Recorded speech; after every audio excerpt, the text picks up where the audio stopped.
I recently thrifted these Adidas track pants because I think the color is so pretty, but they're a little low-waisted for me and a little bit short, so I decided to turn it into a matching set instead. So to make the skirt, I just seam ripped that whole inner seam and then laid over top a skirt that I've already made to get the length, and then I took those little like crotch triangles on the front and back and pinned and sewed so that they laid flat, and then I just finished off that little triangle that was left on the front. Then I took some extra pant material and just, closed off that triangle and then hem the skirt, so it's done. It's so cute. And then to make the top, I started seam ripping all those little Adidas stripes because I wanted them to be my straps, and then I just hemmed off the top and bottom of 2 panels, front and back, made them match up. Then I put them right sides together and sewed them together so that it fit my torso nice, and then I just finished off the straps, made them a little long, and attached them in the back so it's a nice one shoulder top. I think it's so cute. I feel like a Bratz doll and I love it. Okay, so a couple weeks ago, I bought this purse and I was like, you know what? I'm going to revamp it. Then I found this picture. But that's the thing. I bought this a couple weeks ago. I had already attempted to draw that. It didn't go that well. Like at all. But my cheap ass isn't going to waste a purse, so I'm going to fix this with paint. So with a little love, some paint, my family, and Lord of the Rings, I think we can make this happen. So stop judging me, Tina. From far away, it kind of looks cool, but then when you zoom in, this is me in a crowd. Oh my god, I think I actually fixed Tina. Man, Jean's making me hungry for paint. Why is this looking good? Damn, that's a good looking burger. All right, the only thing left is to outline it, and I pray I don't ruin it. Here goes nothing. Oh my god, I actually did it. I can't believe I have a custom-made Bob's Burger purse. I mean, Linda is looking a little rough, but you know what? She had some wine.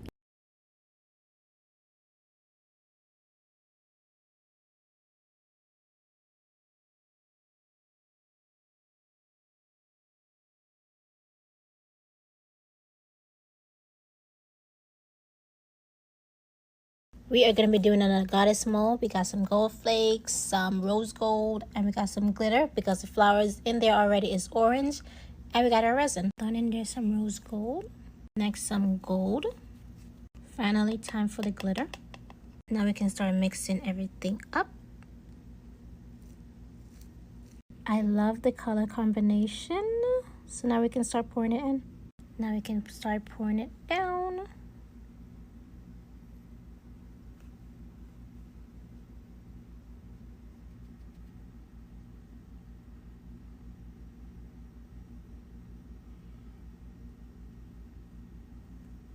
This is totally running over. Thank God no resin got on the carpet. It's gonna like a little bit, but this is how it looks. Time to get rid of the bubbles. I should have been doing this on a silicone mat. So we have some resin left over. Let's use this mold. She is ready to be demolded. Let's see how perfect she turned out. We have 1,000 elastic. These elastic are now ruined because of the resin, so we can just rip it off. And this is the last one.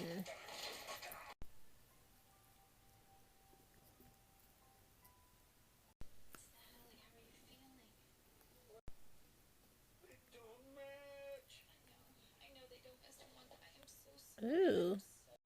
Let's remove the other side. And this is the back of it. This is cute. It's nice and simple. I like it. Adorable. Now just need to clean it up and we're good to go.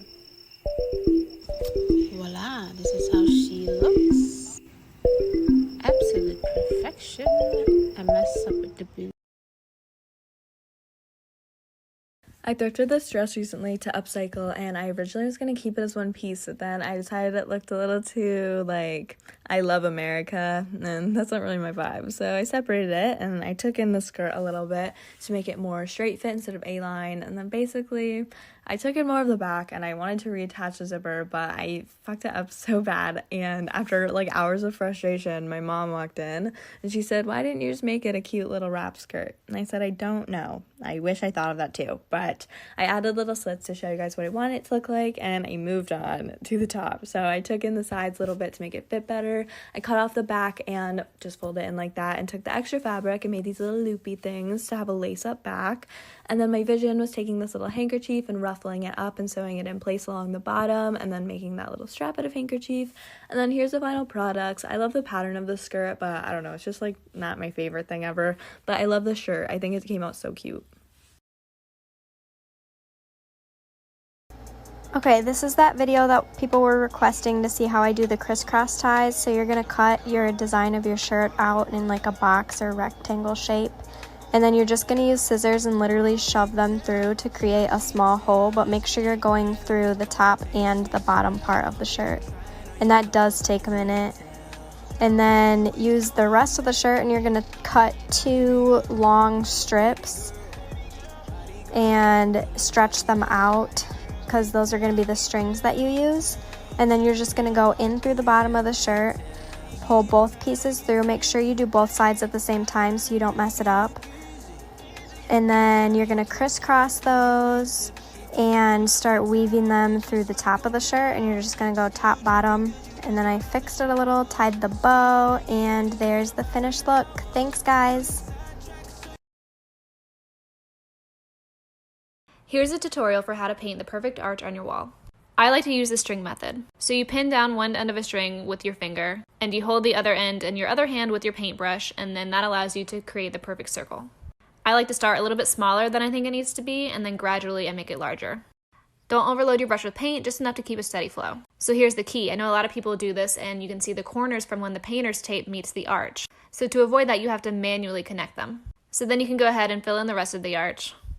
I like to use a roller for the center because it gives a more even coat. And then while that's drying, I go ahead and touch up any areas on the arch that are a little bit jagged. And then when that's dry, go ahead and give it all a second coat so that you don't have any patches. And then here's the most important step. When you're done, touch up the edges with the original color of the wall. That's what takes this whole thing from like, oh, that's cool, to like, holy crap, how did you do that? It like seriously polishes up the whole thing. I mean, look how smooth. And that's it. So follow me for more artsy fartsy stuff.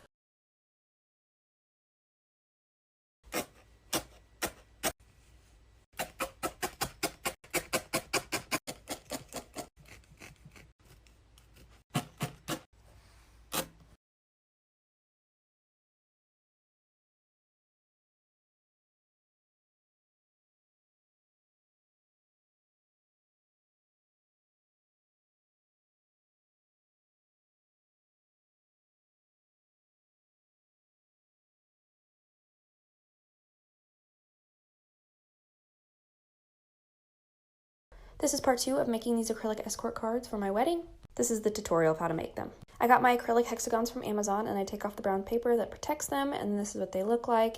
For this project, I'll be using a Sharpie oil-based pen and a fine tip. I printed off the font I wanted from Microsoft Word, and then I just traced it onto the acrylic. And I keep doing that with the other names.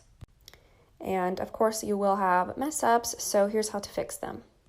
Using any nail polish remover, you can take it right off and restart. The beauty of the oil-based pen is that you cannot smudge it. This is what they look like. These are the paints that I'm using. Part 1 explains what each color means, and I just go in and paint. I start off doing light strokes on the edges and then filling in with more paint in the middle, and then I end up doing 2 coats of paint per little tile. After the second coat of paint is dry, I go in with some Mod Podge just to seal it all. That is how I made the acrylic escort cards for my wedding. A more in-depth video and all the supplies used are on my most recent YouTube video, which is linked in my TikTok bio. So y'all wanna know who I think is so slept on? TikTok artists. I'll be scrolling through my For You page and come across somebody making an absolute masterpiece. But then I'll also see that video didn't get nearly as enough love as the next one of the shirtless boy doing nothing. I don't wanna see that shit. I like to see things that exemplify talent and skill. So all my TikTok artists out there, So I was scrolling through Instagram one day and I saw these adorable pants James Charles was wearing. And that's when I thought, I have these really cute jeans that are way too tight for me and I can be a crafty bitch. So I decided I'm going to make them. So I cut them down the sides and spaced out these holes about 1.5 inches apart. And then I put these little eyelets in them. I think I put about 8 down the side. and it was a lot easier than I thought. I just got this little package off Amazon. Don't mind me, this is me shooing away a spider. Don't worry, I didn't kill him. I just tried to get him to not climb all over me. So once I got all the ringlets in, I put this chain through that I also got off really cheap from Amazon. That was pretty heavy duty, and I was surprised. It was good quality. After I chained them all up, I just cut them to the length I wanted them to, and I opened it up so I could just reattach and it'd be a seamless chain. And I think they turned out adorable. I'm so excited. People are painting their Air Force Ones. I haven't touched acrylic paint since middle school. So I went to Target. These are my old Air Force Ones. I will be washing them with toilet bowl cleaner. Please don't roast me. Water, bleach mixture in a bowl. I brought a toothbrush, don't worry. I'm genuinely impressed how well that worked on the leather. Shoelaces, we don't know her. They get sunshine to dry. Due to my immense lack of experience, I bought a notebook to practice before the real deal. Already. I really like this. First attempt was garbage. I found Bob Ross. Bob Ross makes me feel bad about myself. I'm not emotionally prepared, but I'm gonna start anyway. I'm so scared. Time for the clouds. A little cloud. This one's gonna be different. Bye, tape. They're so happy. Isn't that bad?